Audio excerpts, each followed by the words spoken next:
Salam sejahtera untuk kita semua. Om Swastiastu, Namo Buddhaya, salam kebajikan, Rahayu. Yang saya hormati pimpinan dan anggota Komisi 13 DPR RI, yang saya hormati Ketua Komnas HAM beserta seluruh jajaran, Ketua Komnas Perempuan beserta seluruh jajaran.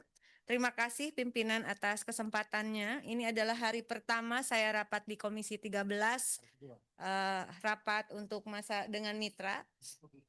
Hari pertama kemarin tentang agenda Komisi 13. Saya banyak belajar dari apa yang disampaikan oleh para senior-senior di Komisi 13. Sebelum hal lain, tentu karena ini agendanya adalah tentang anggaran, kami dari fraksi PDI Perjuangan menyetujui agar bintang yang nyangkut di anggaran Komnas HAM dan Komnas Perempuan untuk segera dicabut agar bisa bekerja lebih optimal. Yang kedua adalah kami juga sepakat dengan Ibu Dewi Asmara. Terima kasih, sangat luar biasa memperjuangkan agar Satker dan anggaran Komnas HAM dan Komnas Perempuan dipisahkan supaya masing-masing memiliki kekuatan yang lebih baik begitu ke dalam maupun keluar.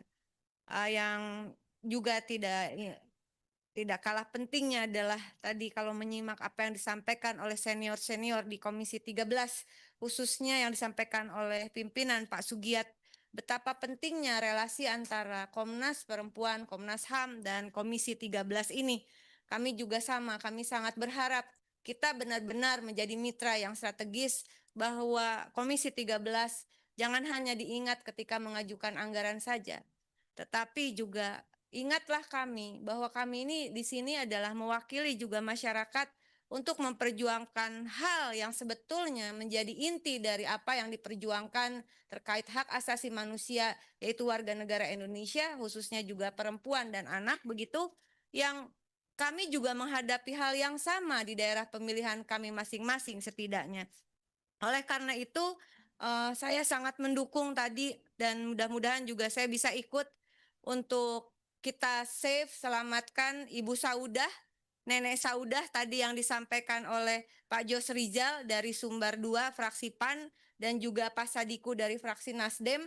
Rasanya hal-hal seperti ini, anggaran itu bisa kita tambah asal kita bermitra strategis ya untuk menyelesaikan kasus-kasus seperti ini. Saya rasa Mas Willy ini adalah sahabat saya lama ketika kami jadi aktivis, juga teman-teman yang di depan ini adalah senior-senior saya dalam memperjuangkan HAM di Indonesia. Nah, yang berikutnya adalah izin saya ingin menyampaikan dari apa yang tadi disampaikan oleh para senior di Komisi 13. Menurut keyakinan konstitusional saya, bukan menurut keyakinan saya saja. Menurut keyakinan konstitusional saya adalah apa yang menjadi tugas Komnas HAM dan juga Komnas Perempuan tidak terlepas dari hak asasi manusia yang bernama warga negara Indonesia yang telah diatur oleh konstitusi, yaitu konstitusi kita mengingatkan bahwa hak-hak dasar mandatori konstitusi bagi setiap warga negara adalah terpenuhinya hak atas pertama, sandang, pangan, dan papan, kedua, pendidikan dan kebudayaan, ketiga, kesehatan, pekerjaan, dan jaminan sosial, keempat, kehidupan sosial, perlindungan hukum dan HAM, yang kelima, infrastruktur dan lingkungan hidup yang baik, aman, dan nyaman. Inilah hak-hak dasar, hak asasi warga negara Indonesia yang disebut dengan HAM. Marilah kita bekerja dalam konteks tersebut, sehingga tadi kasus-kasus yang disampaikan oleh senior-senior saya di Komisi 13 tentu adalah kasus-kasus yang konstitusional harus kita perjuangkan bersama. Nah, terakhir, saya ingin menyampaikan satu kasus yang penting juga adalah terkait ini sedang rame kasusnya di media sosial. Media sosial saat ini adalah media juga untuk menyampaikan isu-isu penting, tadi dikatakan no viral no justice atau saya menyebutnya viral for justice begitu. Dan di Komisi 13 ini kemarin saya sudah minta izin ketika rapat bersifat terbuka, maka saya diperkenankan juga untuk live. Dan mudah-mudahan live ini juga memberi support kepada Komisi 13 yang saya yakin dari tadi teman-teman luar biasa memperjuangkan banyak isu tentang HAM. Kasus yang sedang ramai di media sosial adalah child grooming. Ya, child grooming ini adalah sesuatu yang dalam tanda kutip tabu bagi Indonesia selama ini. Tetapi ada seorang perempuan yang bernama Aurelie Moremans yang mengeluarkan buku e-book secara gratis begitu, yang berjudul Broken Strings, Fragments of a Stolen Youth, bagaimana masa mudanya dihancurkan bukan hanya dirampas. Dan ini adalah memoir yang terindikasi merupakan kisah hidup yang nyata begitu. Dan ini bisa terjadi pada siapa saja, juga kepada anak-anak kita. Ketika negara diam, ketika kita yang ada di dalam posisi harusnya bersuara, harusnya memberikan proteksi, kita diam.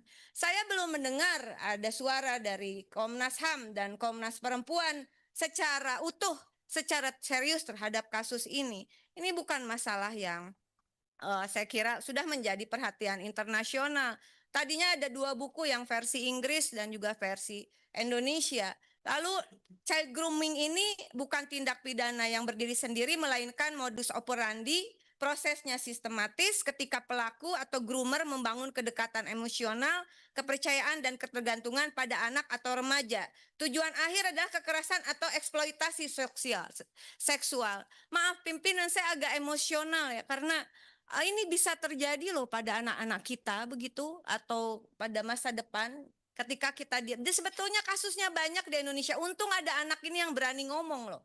Lalu sekarang pelakunya, indikasi, saya tidak menuduh, indikasi pelakunya ini sekarang sedang melakukan pembelaan diri begitu, dan ini rame setiap hari. Mas Willy, kalau bisa dilihat, sekira itu terus-terusan indikasi pelaku melakukan pembelaan diri, seolah-olah normalisasi terhadap bagaimana kekerasan terhadap anak, ada pembujukan di situ, pernikahan, indikasi ada kekerasan seksual dan sebagainya yang cukup sadis saya kira.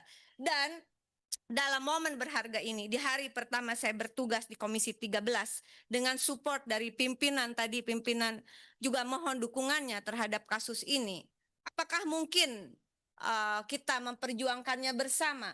Ada yang mencoba membela, langsung diintimidasi Ibu. Kasus ini langsung, namanya sahabat saya juga, Mbak Hesti, artis juga ya, langsung diintimidasi begitu.